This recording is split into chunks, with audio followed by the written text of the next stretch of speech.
Welcome, everyone, to the One More Game podcast. I'm one of your co-hosts, Jeremy Culver, a.k.a. Darcy, and with me is the California Thirst Quencher, Pete Leisure. Pete, how you doing, man? I was trying to quench my thirst last week, man. The reason why I wasn't here. Thank you to Sharif for hard carrying my ass. Our AC unit went down, and they were working on it all the way through until like Saturday. So we were, I was AWOL, as it were, for the episode. Like I said, thankfully that Sharif was able to come in through the clutch, help us out a little bit. Honestly, I'm wondering if I should just like not be around more often, because we learn more stuff about you when I'm not here than like now I'm learning that you're a beatboxer and all this other stuff. And, like I didn't know any of this shit, and apparently you're just like, oh, when Pete's not on, I'm just gonna share all this information. Maybe you won't listen, but I did, jerk. Well, maybe you should ask more questions about me. Maybe in the years of us living together, you should have been like, you know what I should do? Find out about that guy. Jeremy, you know me. You know I don't care about anybody else but myself. It's very true. It's very true. We were just having a conversation off camera about it, and you calling people mid-carders, and I'm like, it's just wrong, Pete. And you're like, yeah, well, whatever. B+ talent. He's a B+ player. Well, I'm glad that your AC is fixed and you are obviously here and doing well for that. I do have to ask because, of course, you live in California, so I can't just look at my temperature gauge and was like, oh, like this is what Pete's suffering through. How rough was it during the AC time? Like the weather that was going on in California, did Mother Nature give you a little bit of a reprieve, or was it like, haha, turn up the heat? Well, if your cell phone is like mine, you can just find any temperature anywhere on the planet. Yeah, but am I gonna purposely look up California? No. That's fair. So I was actually moderately fortunate for the most part, because I had to go into work, which does have AC. And unlike the Midwest weather, specifically Illinois, which is the most of the Midwest that I had lived in for most of my life. You know how in Illinois, I'm not sure this is how it is in Wisconsin. I assume parts of Wisconsin are kind of like this. How it can still be like 85 and muggy and balmy at like 10 o'clock or 11 o'clock at night some nights. And it's just disgusting. Well, here, at least where I live in LA, so LA has like a bunch of different, like, I guess you'd call them microclimates. You have the mountains, you have a desert, you have the valley, you have the coast. So like when you go on the weather.com and they say, oh, LA is like 76 today. It's like, yeah, on the coast, and not like the other 70% of LA that exists. So like it would be like 90, low 90s, mid 90s during the day. But because we live in I live in the valley, it's more like a desert at night kind of. So it drops to like the mid 70s. So thankfully sleeping temperatures were like temperate enough to like, it wasn't like super uncomfortable for the most part in that case. I did feel bad for my roommates though, since they had to deal with it for the most part. Thankfully we were able to get the AC fixed just in time for the temperature during the day to drop below 90 degrees, because that's how life works. But of course, I mean, it is still summer. It is still Southern California. So I mean, there's going to be more hot days anyway. So, Yeah. Well, again, glad that it's all working and glad that you're here with us, because, of course, we have quite a bit of things to talk about here today. And I'm ready to talk about it. So let's get into the show here. So everybody, welcome to the One More Game podcast. This is a podcast that is centered around making sure you're informed about all the video game news happening around the world, whether it is Xbox, Nintendo, PlayStation, or PC. If there's news that you need to know about, we'll make sure that you know about it. When you're listening to this on your podcast service, make sure you hit the subscribe button or the follow button, depending on what your service offers. And if your podcast service allows reviews, please leave a 5-star review and tell everyone why you love the One More Game podcast, because we really enjoy bringing this to you each and every Friday.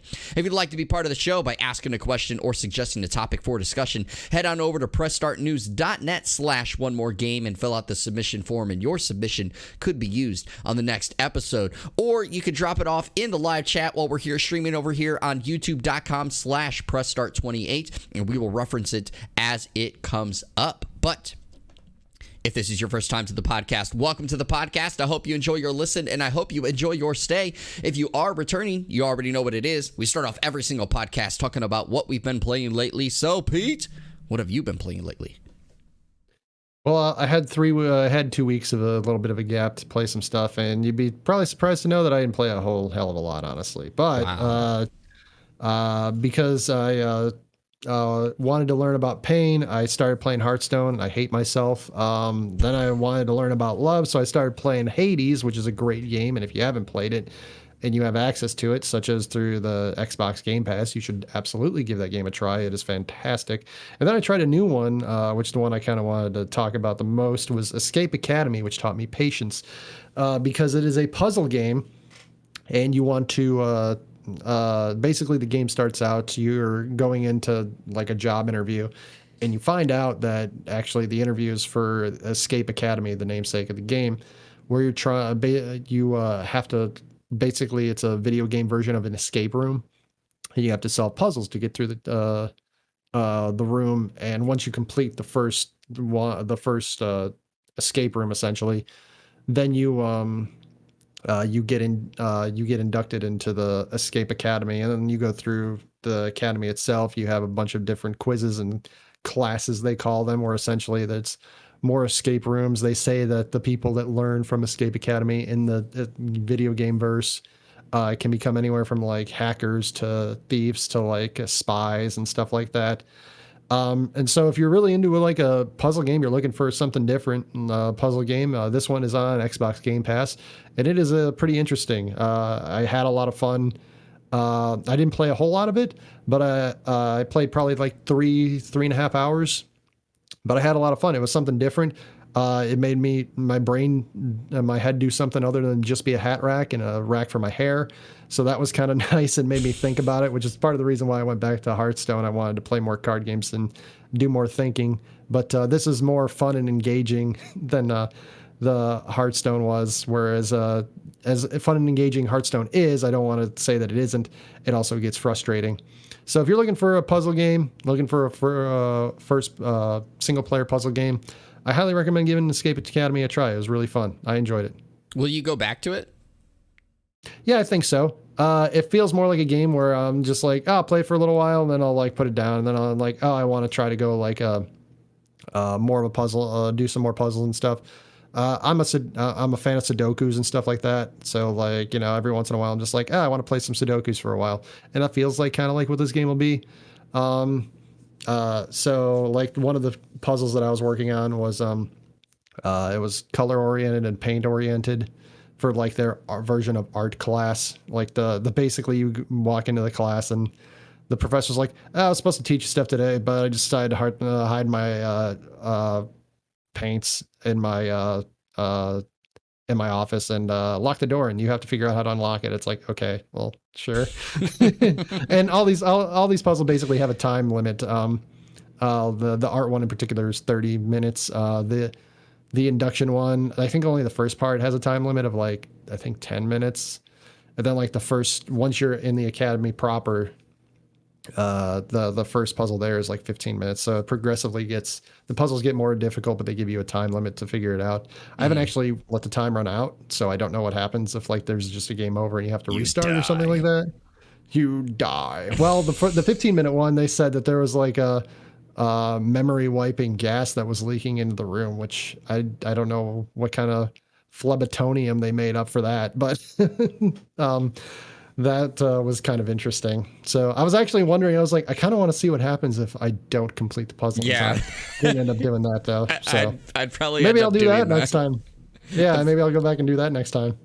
Yeah, but that's cool. I've heard some good things about Escape Academy. It's had my it's caught my interest, but of course with everything that I'm playing, backlog, and then of course on top of it, as we talked about last week's episode with Sharif, that I'm getting in the process of moving. So like I've just been a whirlwind of experiences. So I'm like, at some point I'll probably go play Escape Academy, but it is definitely not on my priority list from there. But for myself, you'll be surprised because it's been 2 weeks since I talked with you, but also 1 week since the last episode, that you would think I got to play a bunch of games, but I didn't.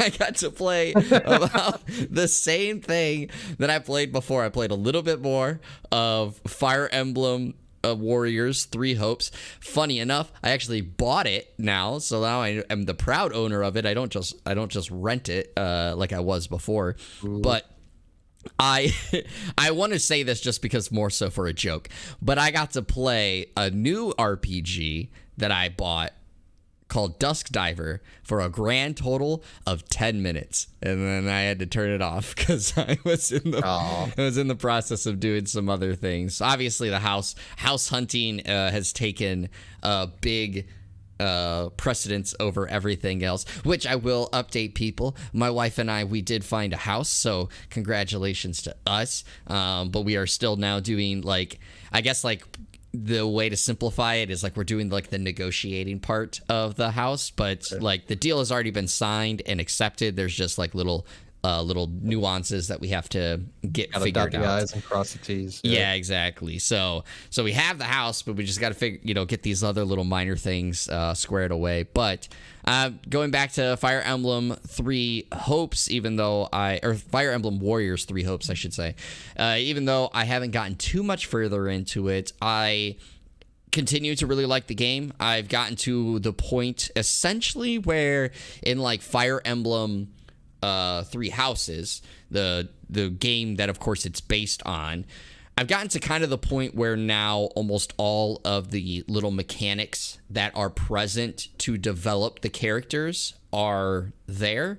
And so now it's just kind of like doing the story and beating those components of the game.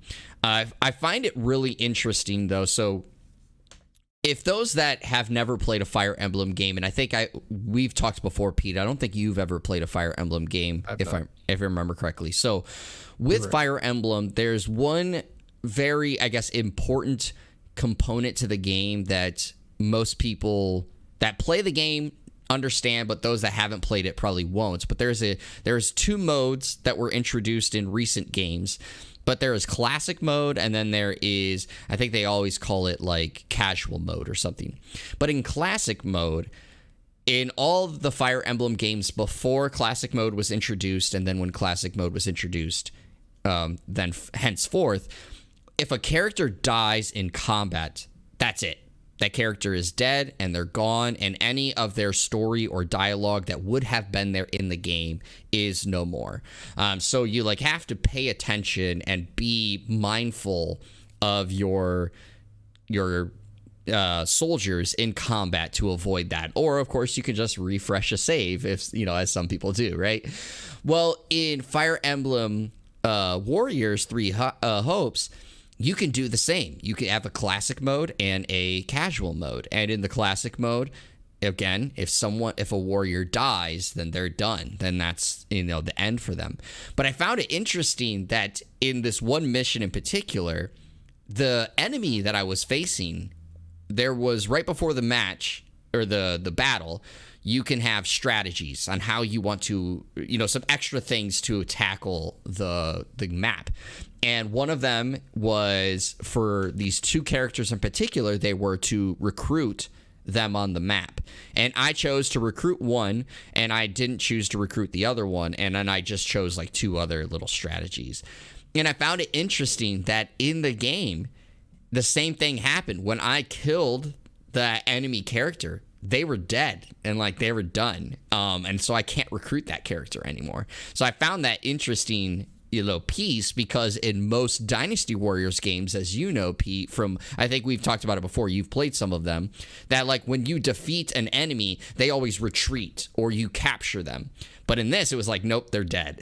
And I found that really interesting because I was a little shocked that they died, and I was like, oh, I can't recruit them now. That kind of sucks. I should have recruited them. But yeah, well, I mean, a cold-blooded murderer like yourself would find that interesting. I did. That is odd, though, yeah. As I slayed them on the ground, I was like, are you really gonna die off this? And Yeah, because most of the Dynasty Warriors games that I played are like the Gundam games, and it's kind of the same thing. When you beat up their Gundam, and all of a sudden, like, yeah, take over their region, and then they retreat because they'll just have the Gundam. It's like, you couldn't defeat, you defeated me, but I'll be back, you monster. And a lot of times, it's almost like you beat them, and they end up becoming part of your team at that point. So, yep. yeah, it is kind of weird that that's not how this particular one works, apparently. Yeah, So, it caught me off guard because like I figured the classic mode would mean like for sure my characters die if they die, like that's just how it is. yeah. But I didn't expect that it was also going to be that way for the enemy. So when that character died, I was like, oh dang it, I should have chosen to recruit them. I would, if I would have known, I would have chosen to recruit them.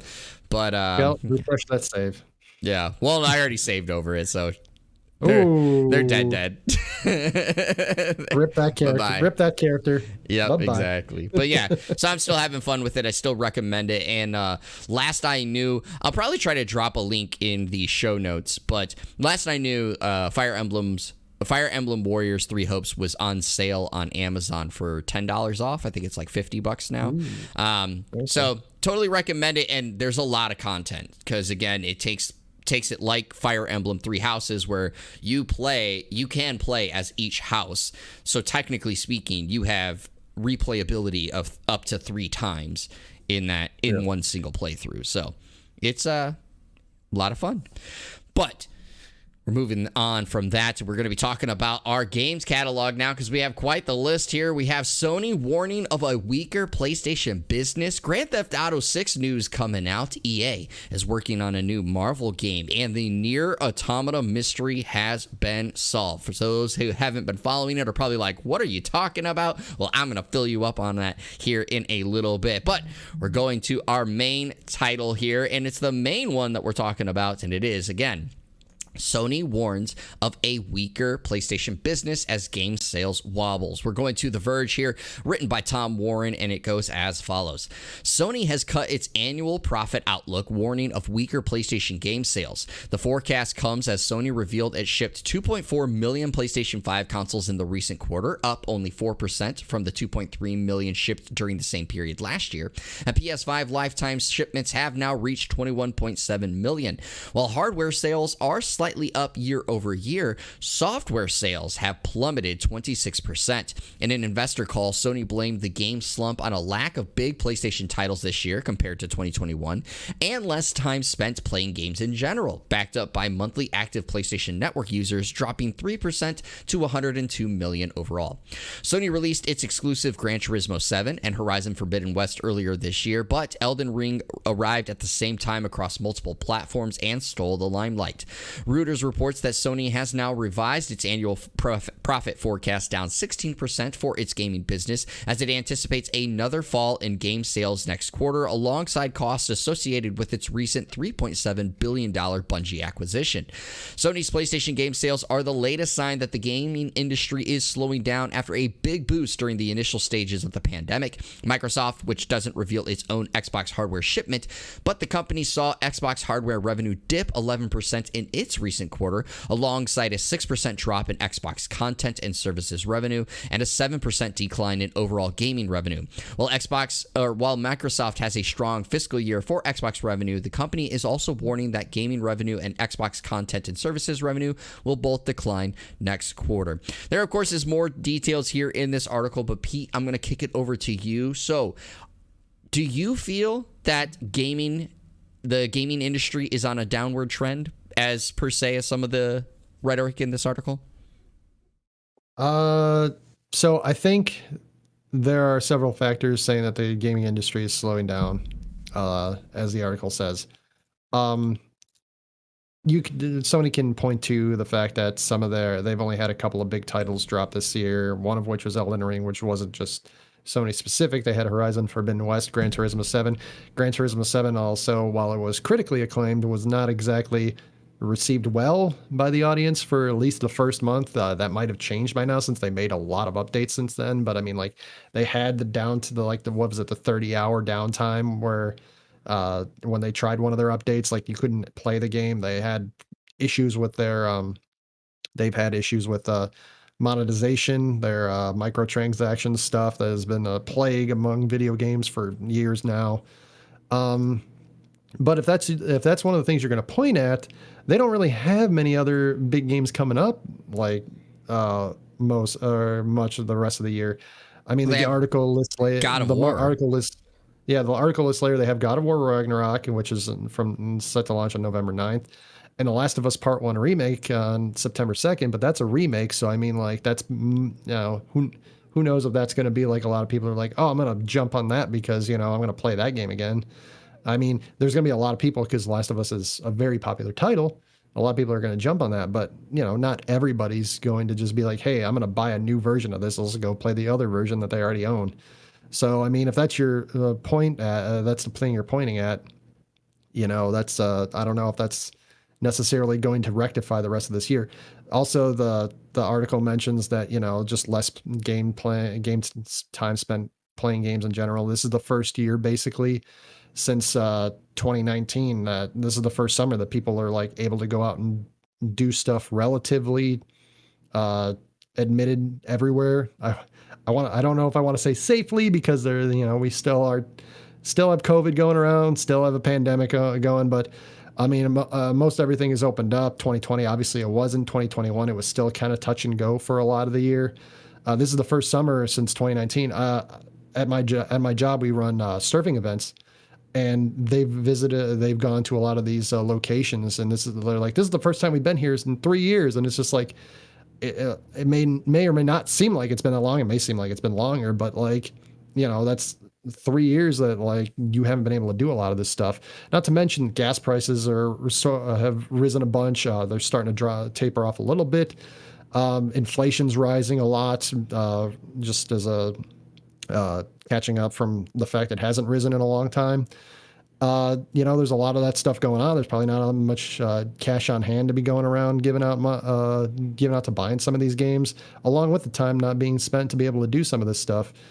And also, like, one of the things that caught my eye in reading this article was the Sony previously forecast 18 million PlayStation 5 shipments for its 2022 fiscal year, and it has not yet revised those estimates, even though as you mentioned reading it, they only did a few 100,000 more than they released last year, which means that if they're going to meet that 18 million, they got to basically double their shipments per quarter for the rest of the fiscal year. So I don't know if they're going to reach that number either. And that's another thing that's interesting is like, well, if they're not buying games, that probably means they're not buying the game system, which, so what are you going to do about all that? I mean, you just dropped almost $4 billion on Bungie, so, I mean, they might be taking a little bit of a hit this year. But, they're also $1 billion corporations. So how big is that hit really going to be a negative effect? It'll be a negative effect probably on the workers because they're probably going to pitch a lot of people to the side if they think that they're not doing enough for their stockholders and their CEOs or CEO and all that stuff, and they can't get their bonuses, so they might cut a lot of people. So that's some garbage, but that's how these businesses try to make their money back. So yeah, I want to say, kind of as you kind of detailed, the biggest factor definitely is things are more opened up now this summer than they were in previous years. And a lot of people are taking the opportunities to go travel and do visits, whether that's warranted or not, right? This is definitely a time where you have some people who are still very concerned about COVID and its impacts and what it brings. And then you have some people who feel because they're they're vaccinated and all this stuff that they feel more ready and I guess willing to go try to do some of those things. So of course there's going to be a dip. The pandemic was never, gaming in the pandemic was never going to just continue to stay at that height and at the very least not go up, so at some point that was going to dip. I think of course the one important thing to remember for both Sony and Xbox is while things are getting better with the pandemic, hardware shipments are still tough. I mean, they're still not, everywhere and readily available. PlayStation 5 continues to still be an item that is hard to get by. Yes, it is more available than it was, of course, at the height of the pandemic, but it is still just, it's not readily available for everyone. Xbox Series is a little bit easier to find, but that one is still harder to grab. So, of course, those sales were going to be down, but I think it's important to realize, I guess, through all of this, is that with gaming obviously is going to go up and down depending on the year, depending on what games are released, as you said, talking about what's been released this year alone, and that's just the natural ebb and flow of business, right? Now the forecast for Sony not re-looking at that 18 million makes me wonder, does PlayStation or Sony expect to still ship out that much, like that they have plans in place to ramp up production and get that number of units out the door? But it's still weird that they haven't adjusted it because of where things are going and how things are looking to this point. I don't think, of course, that this article is trying to say that gaming sales or the gaming industry is on a decline, because, of course, gaming is, a very profitable market medium. Again, like movies, gaming is right there and makes a ton of money. But of course, every year is going to be a little change. And I do think, though, once you get to the later part of this year, there is going to be a boom in a sense, because, again, at this moment, Microsoft doesn't have too many things coming out this fall.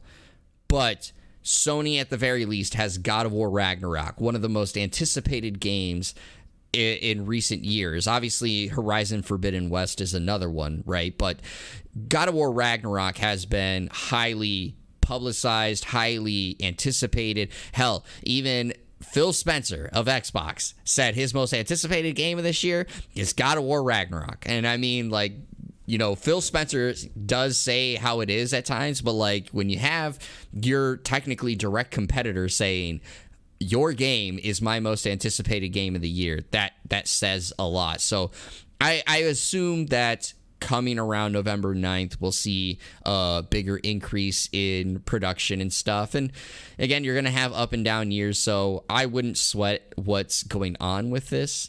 But of course, it is interesting to point out and look at. But I guess the one thing that I am interested in getting your opinion about, Pete, is, of course, active monthly users of PlayStation Plus are down. As it said here, it's down 3% to 102 million. But last month, or basically a month and a half ago now, they just relaunched the PS Plus tiers, trying to get more people in there. And it has here, right? PlayStation Plus subscribers are currently at 47.3 million, up from the 46.3 million at the same point last year, but down 48 million in fiscal year of Q3 2021. And again, the monthly active users reached 102 million, which is down from 105 million year over year. My question off of that is, in your opinion, do you feel like the relaunch has been successful off of those numbers? I would say it's been successful. I don't know what Sony's opinion would be, but I would say it's been successful. I mean, you're better than a million better than subscribers better than you were at this point last year. And that probably, you got to take it a little bit of into account of like how many people just had the tier on their like card. Like, some people, like, one of the reasons why these companies like Netflix, these subscription based companies like Netflix and Hulu, they're just like, oh, we'll give you a month free, but you got to give us your credit card, is because they're hoping for like, 1 or 2 months it doesn't cross your mind that this is still on there. So even if you're not using it, you'll still pay them 10 or 20 bucks or whatever it is for the month or whatever. And how many of those people actually like they lost because of that? And like maybe they had like a free trial last year for PlayStation and they dropped off of that. And I mean, like, you're still holding pretty steady. Like, yes, you're down from third quarter 2021, but I mean, like, third quarter of 2021, if I recall correctly, the pandemic was ramping up a little bit. It's also starting to get colder at that point.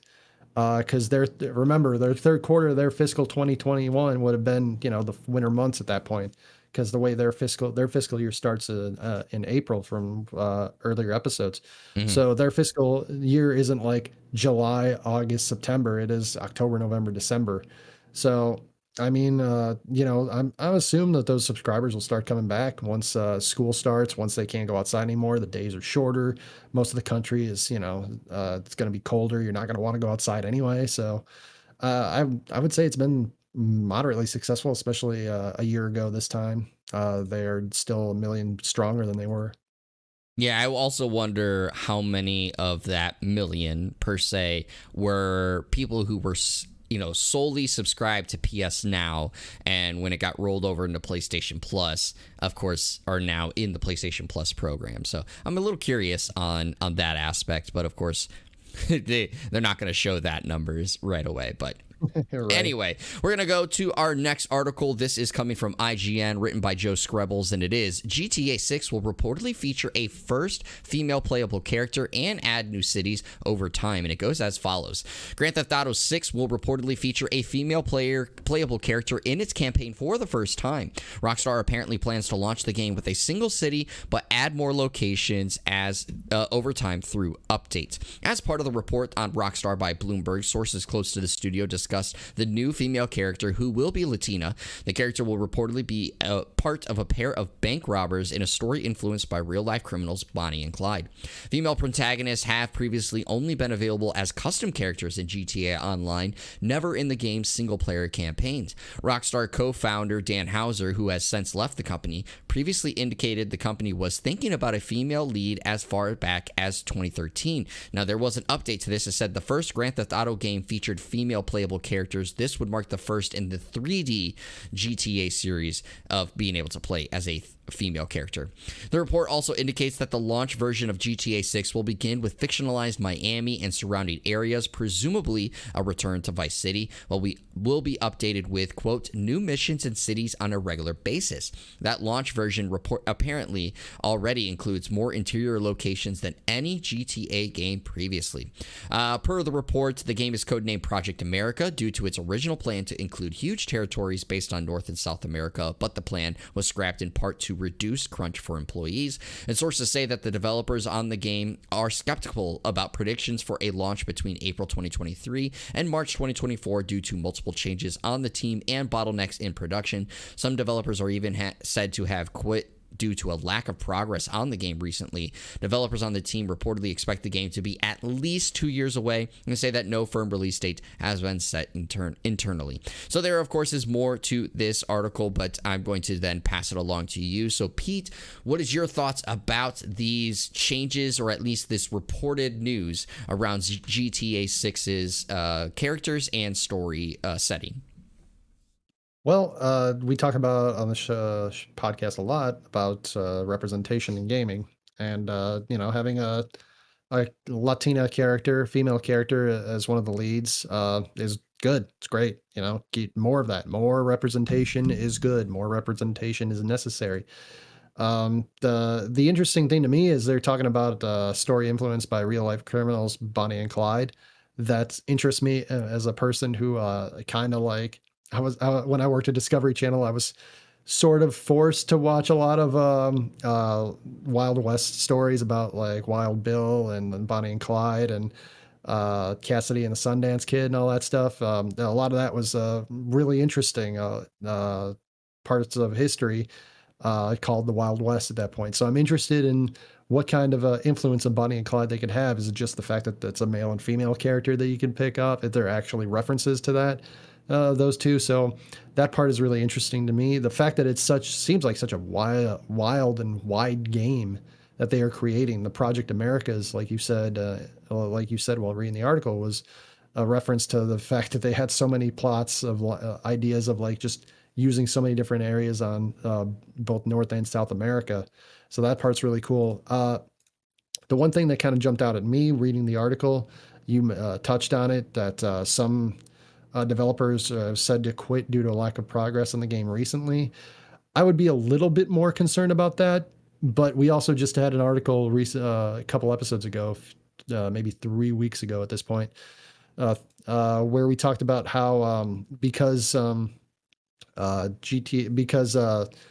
Rockstar said that they're not going to do Red Dead Redemption and GTA 4 remasters anytime soon.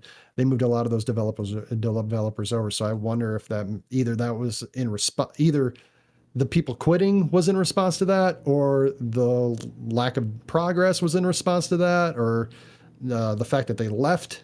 They're like, all right, well, then we're not going to do the remaster. So I wonder if any of that was involved, with each other at that point. The thing that, the one last thing I want to touch on was that the fact that it's like it seems like there's not even an internal release date as of yet, and it's probably at least 2 years away, if not more. But the interesting thing to me was that even despite all that, the official news will apparently only be released when Rockstar is ready, not when its owner Take-Two requests it. And I wonder how long that's going to last, because as we just talked about, the billionaire companies want to make money, and they love making money. And so at some point, I would hope that Take-Two is like, no, we want to do this right, but they might be like, hey, we want to do it right, but we also want to do it fast, and we want to get it out the door because we want to make that money. So I'm interested to see if that will hold, if like we come around to the middle of the fiscal year 2023, or maybe they call it fiscal year. Either way, the April 2023 to March 2024, if there's no like official word in the middle of that, if Take-Two's like, hey, buddy, what's up? What you got going on over here, Rockstar? Let's get it going. So that's one thing that I'm kind of just like, all right, I'm interested about that. I could see what you're saying, but I will say, and I don't say this about a lot of other studios, but I do say that Take-Two has always, I guess, played the news around Rockstar games very well in the past, like basically doing, as I had said in that prior episode, about how like Rockstar only seems to reveal games like shortly before they actually are about to release. There's only one game. There's only one game in all that I can think of with Rockstar they revealed a game that was so far apart that it was way too early, and that game ended up being canceled. And I think I remember now the game was called Agent, but at that episode I couldn't remember what the name of it was. So like, right, I could see Rockstar getting that we only reveal it once we actually are ready type of approach. But I mean, as you said, representation is obviously great. I, as a huge fan of Grand Theft Auto Vice City, love that we are going back to Miami for it. I wonder what the setting, like year setting, is going to be, because obviously Vice City, takes place in the 80s. Is this another 80s approach to the game? Is this going to be a modern approach to the game like Grand Theft Auto 5 was? Where do they take the year setting to place in here? But I do want to bring something up that, of course, I myself cannot, directly relate to, but I want to bring it up because I do think it was a great discussion point over on Kind of Funny's Kind of Funny Games Daily podcast, and of course I've also seen it on social, but that's where I first saw it. Was Janet Garcia was on the episode where they brought up this article, and she talked about, in her mind though, while she of course likes the idea of being able to play as a female lead, and of course likes the fact that there's going to be, more representation playing as a Latina lead character. What she really hopes doesn't happen is that there is the stereotypical like movie trope where the Latina character does Spanglish, basically speaks in English and then randomly throws out a random, Spanish word that the common person probably knows, but it feels jarring to her.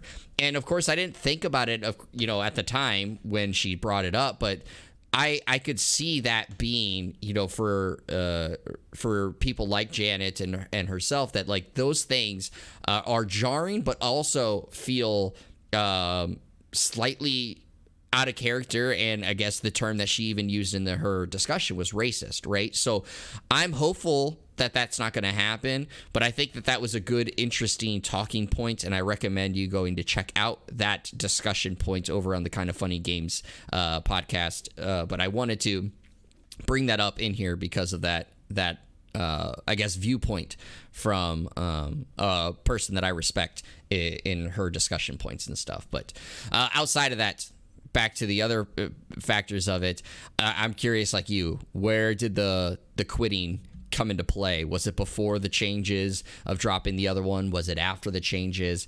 Have they quit because of those changes, or is it because of things were not moving at the speed that it wants to? I'm really curious on that aspect. So we'll see how things go moving forward. But another game that is in development that we are going to be looking at is EA and a new Marvel game. This is coming from GamesBeat. It is written by Mike Minotti, and it is reported EA is working on a Black Panther game, and it goes as follows. Electronic Arts is getting into the superhero game with a new title based on the Black Panther, according to a report from Giant Bomb member and former GamesBeat staffer Jeff Grubb on his daily news show Game Mess Mornings. According to Grubb, the title is early in development and is a single-player affair. A new Seattle studio founder by former Monolith Productions VP and studio head Kevin Stevens is likely working on the project. Starting with the death of one Black Panther, players take on a character that is becoming the newest incarnation of the Wakanda hero. We have reached out to EA for comment and will update the story if GamesBeat gets a reply. Although Black Panther has shown up as a playable character in other Marvel team-up and crossover games like Square Enix's The Avengers and Nintendo's Marvel Ultimate Alliance 3, he hasn't yet starred in his own major solo title. So, Pete, where's your excitement level for a Black Panther EA game? At an 8. I haven't actually seen Black Panther. I need to go watch it. That's one of the ones I'm actually really looking forward to actually watching. The Marvel movies. There's so many of them now. I'm gonna be honest with you. I'm never gonna watch all of them. That is one of the ones I actually want to go back and actually view. It's really cool. Like a lot of hopefully they can be hold the standard up to the Black Panther as a very highly regarded Marvel movie, one of the more popular ones that was released. And Black Panther is a very popular character, Rip Chadwick Boseman. But one of the things that was interesting to me is that they're kind of like it seems like they're following the storyline of the movie, because I believe the new movie now is they're presumably they're going to have to replace the Black Panther for obvious reasons. So it seems like they're going across from that instead of just having like the Black Panther character itself, like you were taking on the mantle of the Black Panther character, it sounds like. So it's kind of interesting from that regard that they're going that route instead of just making like, hey, we're just going to make this Black Panther another superhero game and base it on that and just like an action title. So I'm wondering, I'm curious as to where they plan to go with the storyline on that. If it's just going to be like the token copy the movie game that we see released from time to time for a lot of these, or if like they're gonna go off on their own story as well. That part's probably the one that's I'm just like, kind of like sticks in my craw, as it were, because you would think you would just like play the regular like Black Panther at that point. Yeah, I'm going to say that I have high expectations for this game, or high hopes, I guess I should say. I know it's not Respawn making it, but Jedi Fallen Order and how it was received makes me optimistic that this game can also be really well done. And it also makes me think that it's not going to be that generic movie tie-in video game that we've seen, of course, in years past, that this is going to be just, pure coincidence, so to speak, that you're doing this as your character. But I wonder if this is their way of then allowing the player to create their character and use that as a character creation, is that you're taking over, so then you can you might have scenes where you are in Wakanda as your character out of your suit, and then also have, of course, the times and moments where you're in your suit throughout it. I don't know exactly. Of course, there's not a whole lot of details to go off of this just yet, but I will say, Pete, you do got to go check out Black Panther, because I have not watched nearly even half of the Marvel movies yet. And yet I won't, probably because I'm just not a huge movie watcher. But I saw Black Panther out for my birthday the year that it released, and absolutely loved it. And so I do highly recommend checking out that movie. But I do got to ask, on a spin-off question of this, if you could pick one Marvel character that hasn't had their own individualized game just yet, who would you choose to have a game to be designed around? I mean, honestly, Black Panther would probably be the first one that would probably come to mind. You can't choose Black Panther. I just read an article on it. Yeah, we just read an article. I understand. Give me a second. I don't know if they have a game on this character yet, but probably one of my more favorite characters in the Marvel universe due to the movies is probably Doctor Strange. I don't know how they go about that, but that'd probably be the one where I'm just kind of where I would like to see what they could do with that. But I don't know if they could even make like a really good game about that, since a lot of that is just like kind of like mysticism and stuff like that. I think they could. I don't know. If you think about it, Doctor Strange and his powers, and I haven't seen the movie, but just using the character itself, like that allows, I think, for a lot of creative expression that the video game could bring because of the alternate, universe aspect that Doctor Strange brings to the table. Yeah. So I'm also mad that they I'm also mad that they made what they call it, they what was that game they released recently, and I'm so mad that I can't think of it right now. The buddies Avengers? With Thor. No. The Marvel's Guardians of the Galaxy? Yeah, I'm mad that they released that, because that would probably be my number one pick at that point. But since I already did, I can't pick them. Yeah, exactly. So Doctor Strange would probably be the next one. Thor would be a good one too, though, now that I think about it. But he probably has a game. I can't imagine he doesn't have a game yet. I don't know if he has a game. To. We'll have he has to so many movies. Up. They didn't make a game off of one of the movies yet? No, I don't buy that. I'd have to look it up. I don't know. I'm gonna look this up right now. You read the next article. I'm gonna actually kind of cheat on my answer, but it's just because like they are my favorite. God of Thunder has a video game. It's not highly rated, but it does. God of Thunder has a video game. It's not highly rated, but he does have one. Okay. Anyway, go ahead. Okay. But I would choose either a game centered around solely on either Gambit or Nightcrawler. Because I am a huge X-Men person, and those were my two favorites from... Go play the old X-Men game. No, I want a story built around them, right? Like, that's what I want. Part of the X-Men, though. They'd probably just be an X-Men game. It wouldn't just be Gambit the game. Wolverine has a game. Wolverine is like transcends the X-Men. But you just made my point right there. Wolverine has a game. Gambit and Nightcrawler can have one too. See, you cannot compare Gambit and Nightcrawler right and Wolverine. We're moving on to the next article. Take that back. We're moving on to the next article because I just compared them. Anyways, we're going to IGN for this next article. It is written by Joe Scrubbles again, and it is Nier Automata's huge internet mystery was a beautiful, impressive hoax. So this goes as follows. After days of intrigue, it's finally been revealed that the mysterious video of hitherto unknown areas in Nier Automata were the work of extremely talented modders. So, just to give a quick background, as this is going to also explain, but there has been for quite a while a discussion that's been going on Reddit, on the Nier Reddit subreddit, I should say. And it started with a guy saying, why can't my friend access the church? And everyone was like, what do you mean the church? Like, those that have played the game, like myself, who have nearly platinumed the game, are like, what are you talking about? What are you talking about, this church? And then he shows a screenshot of one of the characters in a church. And everyone's like, what the heck? What are you talking about? I've never seen that spot before. Show us video. And then weeks went by and he didn't show video, and then all of a sudden he popped up and he goes, hey, so I finally recorded video. And he recorded this video that basically shows bizarre content that includes references to others' games, and it showed him like opening in the battle this like door, then like jumps down a spot, like this long ladder, and then like runs in like this like tunnel and all this jazz. And then like, yeah, it's just basically, you got to go check it out. I totally recommend it. But basically, it went through, posted this whole video, and it sent the internet,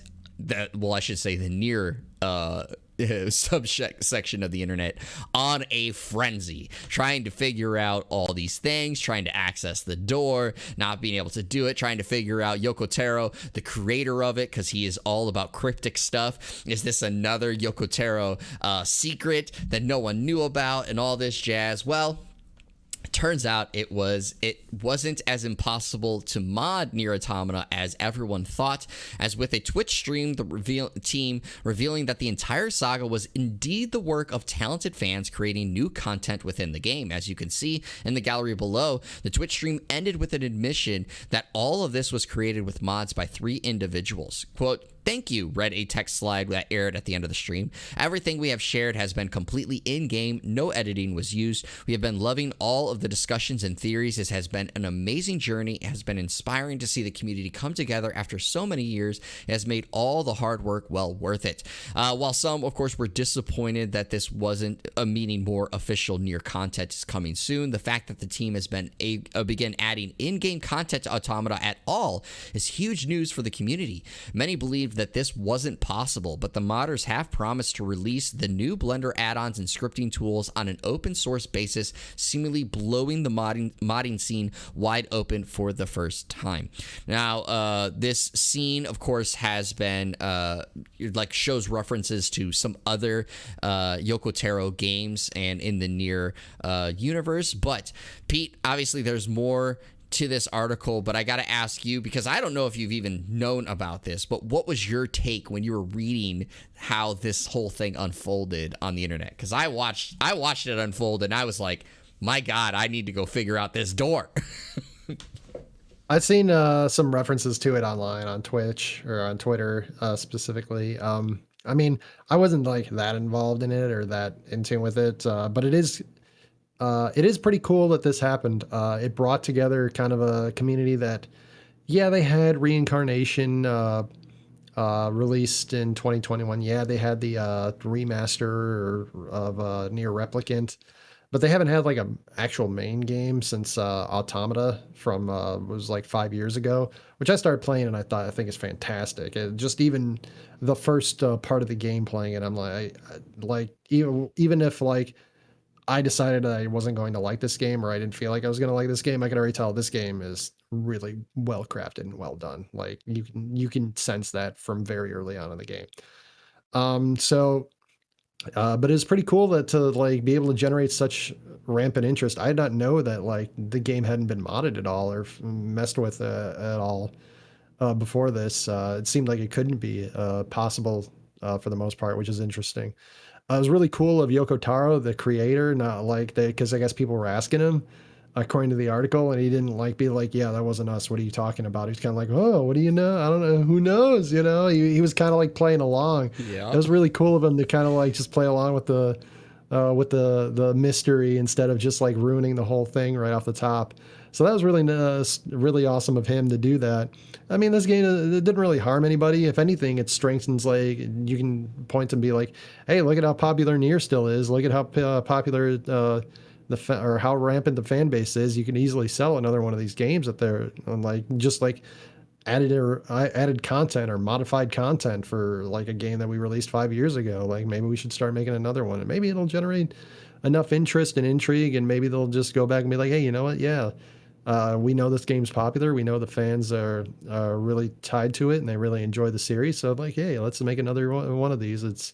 And you know, we get another classic game, another great game to be made. It'll be really fun.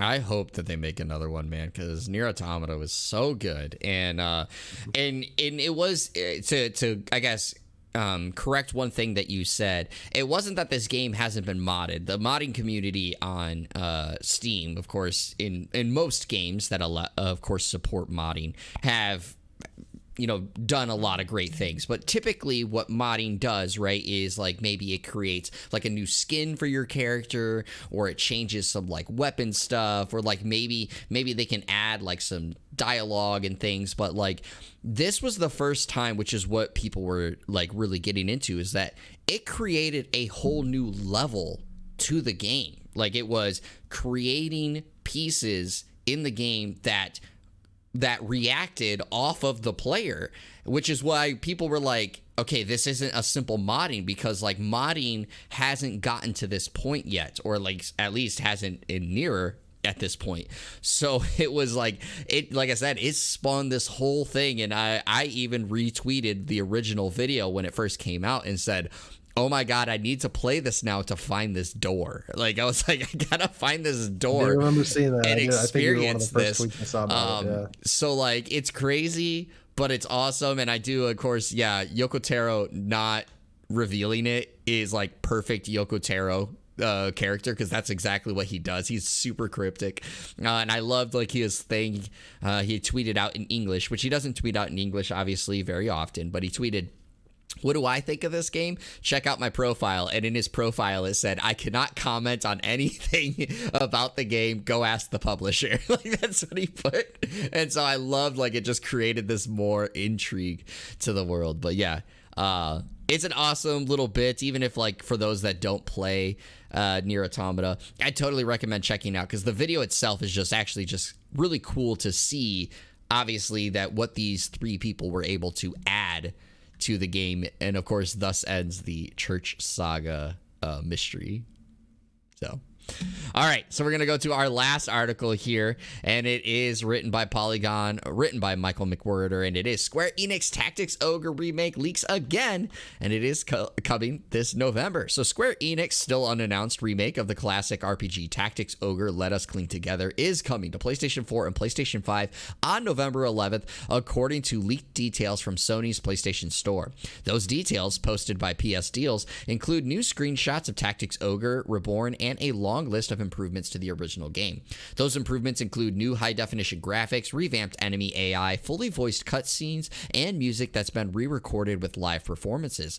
Tactics Ogre Reborn also includes new quality-of-life features like quicker-paced battles, autosaves, and a complete overhaul to the controls and UI, according to the game's description. Now, Square Enix appears to have revised the class-wide level management system that was used in the 2010 remake of Tactics Ogre Let Us Cling Together for PlayStation Portable. Reborn has been updated to use a unit-by-unit level system. So, of course, there's some other things to go here, but it is important to note, for those that maybe don't know, Tactics Ogre Let Us Cling Together, the PSP version, was originally released back in 1995 for the Super Famicom in Japan. And then it spawned some later games, had a port, of course, to PlayStation and Sega Saturn, and then was, of course, remade for the PSP. So, Pete, I got to ask you two parts to this. The first part, I know you're not a strategy RPG person, but does this intrigue you enough to go check out this one? And two, what do you think about Square Enix letting this kind of leak yet again and still hasn't said anything? I don't know if I'll try Tactics Ogre specifically. I'm actually kind of more interested in playing like the Fire Emblem game. Hearing you talk about it the last couple of weeks, this week and last week specifically, even if it just ends up being Three Hopes, the Dynasty Warriors version. But that seems to be something I'm kind of more interested in. But I mean, if like it's available on like Game Pass, or whenever I finally get my PlayStation 5 up and running, it's I'm lazy as crap. If it's available on like the PS Plus setup there, I'll give it a try there. I don't know if it would ever be, but it is. In response to your second part of your question, it's kind of funny how this game, it's still not officially announced, and we have so much more information on it than it feels like a lot of games that we that are actually formally announced. Yes. I just don't. I have to assume at this point it's intentional, because otherwise, why not just announce it? Why just like oh, well, darn, everybody knows basically everything that's happening with this game now, so that's a shame. So I assume that this is probably intentional So of a leak as opposed to. I gotta just say real quick, before you finish there. You know what this like kind of reminds me of right now? You know how they typically say like the thing of like, don't say anything on it and people will forget about it or whatever. But this is like that you saw in like the kids movies growing up, right? Where like they bring home this like creature that's not supposed to be there, right? And it's really big, and they're like, let's throw a really small blanket over the top of it. You can still see its legs, but it'll be like, if you act like it's not there, no one will know that it's there. The elephant in the room. And I feel like Square Enix is doing the same thing. They're just like, act like it's not there, no one will know.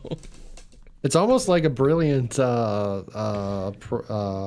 like push and like promotion of it, right? Because like people are like, oh, we gotta find more information, and then it's like, now it's gonna be now it's the Nvidia leak. Oh man, it's part of one of the Square Enix games, and a bunch of other ones have already been announced. It's the now we know what's the date it's going to be released on, and what gaming system it's going to be on, and we know this now, and it's like its own little promotion thing because of that, and it's kind of funny. Yeah. But the biggest reason. Did you have anything else you wanted to comment before I continue? I'm good. All right. The biggest reason that this is big for me is because there's only one game. It's only one game on that Nvidia list from Square Enix that has not been announced or leaked or any extra information on it. Do you know what that game is, Jeremy? Well, technically there's two, but I know the one that you're talking about. Go ahead, say which one it is. I thought we confirmed that there was only one now. Final Fantasy Tactics Remaster has still not been officially announced. Oh, I thought that one was already like notified or not. No, that's the one that I'm really now that ruins my whole thing. But what am I going to get my Final Fantasy 9? When am I going to get my Final Fantasy 9 remake, Jeremy? When? Well, I can't tell you when that's coming out, but I can tell you what's coming out this week if you want to end up spending your money on some new games, and it goes as follows. Madison for Switch, RimWorld Console Edition for PS4 and Xbox One, Digimon Survive for PS4, Xbox One, Switch, and PC, Xenoblade Chronicles 3 for Switch, Avenging Spirits for PS5, Xbox Series, PS4, Xbox One, Switch, and Story of Season Pioneers of Olive Town PS4. On Monday, August 1st, you have The Gallery for PS4, Xbox One, Switch, and PC, and Retreat to Enon for PC. Tuesday, August 2nd, you have Frogun for PS5, Xbox Series, PS4, Xbox One, Switch, and PC. The Mortuary Assistant for PC. The demo is available right now for that. Azure Striker Gunvolt 3 for Xbox Series and Xbox One. Arrow Tales Online, The World for PC. On Wednesday, August 3rd, you have South of the Circle for PS5, Xbox Series, PS4, Xbox One, Switch, and PC. On Thursday, August 4th, you have Turbo Golf Racing for Xbox Series, Xbox One, and PC, Hard West 2 for PC, Hindsight for Switch and PC, Cap Canyonwood for PC, Played Up for PC, Thunderbolt Collection for PS5, Xbox Series, PS4, Xbox One, and Switch, Void Crisis for PC, Love, Money, Rock and Roll for PC. There is a demo available on PC right now for that. Veneris Tactics for PC, Sword and Fairy Together Forever for PS5 and PS4, Webbed for Switch, Gale of Windoria for Xbox Series, Xbox One, and PC. And then Friday, August 5th, you have Gigabash for PS5, PS4, and PC. Pete, any of these catching your attention? There's actually quite a few, honestly. I mean, you got the big name ones, Digimon Survive, Xenoblade Chronicles 3. But I'm going to go a little bit smaller. I think this one's semi-popular. Azure Striker Gunvolt 3 was one I was looking at. Turbo Golf Racing, which seems like watching the video was like a cross between like just golfing and Rocket League. That one seemed like that it is. Yeah, I didn't even know if it was like what was it like a mini game that Rocket League had that was just super popular. They decided to make their own, or is it just like a completely different thing? Or well, it's a totally different developer, so it's not just like Psyonix decided to make extend a mini game. But yeah, I mean, it controls very much like Rocket League. It does a lot of things like Rocket League, but I played it and it's hard. Let me just say that it's hard. It doesn't look easy, but it looks like it could be fun. The last one, and I have to say this almost because one of my cousins is she very much likes spiders, but webbed I don't know if it's a game I'm actually going to play, but it looked kind of funny and interesting the way like all the bugs like interacted with the fly. And it's like, predator. And there was like one shot where it was like on like a skateboard of some kind. Yeah. It was just like, and that part looked pretty cool. So those are like the three I'm looking at. So I will, of course, just bring up the two that come out today as well. Of course, Digimon Survive and Xenoblade Chronicles 3. I have my copy coming for Xenoblade Chronicles 3, but it's not here just yet. Digimon Survive, I'm going to wait a little bit on it. But I did find it very interesting that either Bandai Namco did not produce enough copies of this, or retailers oversold, but the physical version of Digimon Survive for Switch is like basically MIA. And I have a couple of friends who have pre-ordered it, and like it still hasn't shipped. And if you go to Amazon, at least last I checked, it is unavailable. You cannot buy the Switch version, but you can buy the PS4 and the Xbox One version. So like, I'm just curious what's going on. Yeah, I'm wondering what's going on there, because Bandai Namco and the Digimon Survive official like pages have said nothing about it. They're just like acting like everything is status quo, like, oh yeah, it's all good. But my friends are like, where the hell is our copy? It's not good. Yeah, so there's that one. You already brought up Azure Strikers, so that of course is cool. Hard West 2, I was in the beta for it. That game is a lot of fun. Now, of course, again, for you, Pete, it is a tactical strategy RPG, but it is like a really cool, like Wild West meets like supernatural type thing, and I really enjoyed the demo from or the beta when I played in it. So I'm not gonna pick it up right away, but that one I'm really keeping my eye on, because I had a ton of fun with that game. Sword and Fairy Together Forever. Technically on PC, this is called Sword and Fairy 7, but this one looks interesting. I know it's been kind of like hit and miss, depending on what people say. And then, funny enough, actually, Love, Money, Rock and Roll. I know it's like it's a visual novel, but there was something about it that just like kind of caught my attention. So I might download that demo and give it a little whirl and see what goes on.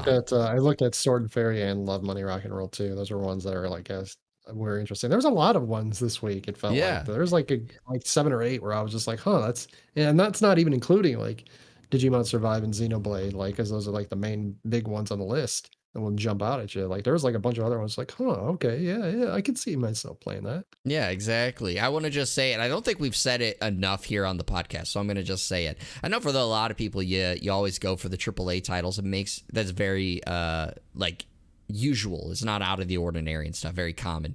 But check out some of these indie games. Indie games bring a lot of fun. Pete made mention of one. I know that it doesn't feel like an indie game anymore, but Hades obviously was an indie game, and is a ton of fun and sold like buckets, right? There's a lot of great indie games out there, so give them a check every now and then. You might be surprised by how well you enjoy one of those indie games. But that is all that we have here for this podcast. Pete, is there anything you want to say to leave our listeners with before we head off into the weekend? Stay cool and happy house hunting, buddy. Although you already got your house, but finish crossing those T's and dotting them I's.